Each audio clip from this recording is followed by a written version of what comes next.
நாடாளுமன்ற தேர்தலுக்காக போதைப்பொருள் புழக்கம் குறித்து தமிழகத்தின் மீது பிரதமர் மோடி வீண் பழி சுமத்துவதாக அமைச்சர் ரகுபதி தெரிவித்துள்ளார். நாகர்கோவிலில் செய்தியாளர்களிடம் பேசிய அவர், போதை பழக்கம் இளைஞர்களை பெரிதும் பாதிக்கும் என்பதால் அதை தடுக்க கடுமையான நடவடிக்கைகளை மாநில அரசு எடுத்து வருவதாக தெரிவித்தார். போதைப் பொருள் கடத்தல் குஜராத்தில் தான் அதிகம் உள்ளதாகவும் தேர்தலை மனதில் கொண்டு தமிழக அரசின் மீது பிரதமர் பழி போடுவதாகவும் அமைச்சர் குறிப்பிட்டார்.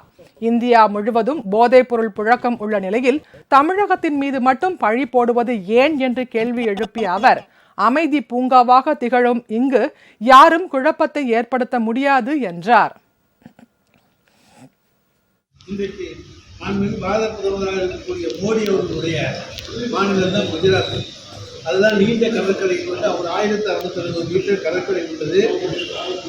அந்த 1660 மீட்டர் கடற்கரை உள்ள அந்த பகுதியிலே தான் இன்றைக்கு போதைப்பொருள் நடமாட்டம் என்பது அதிகமாக இருக்கிறது என்பது நாடறிந்த ஒன்று. மாநில அரசு மீது குற்றச்சாட்டுகளை சுமத்துவது என்பது வீண் விவாதத்திற்கு வழிவகுப்பதாகும்.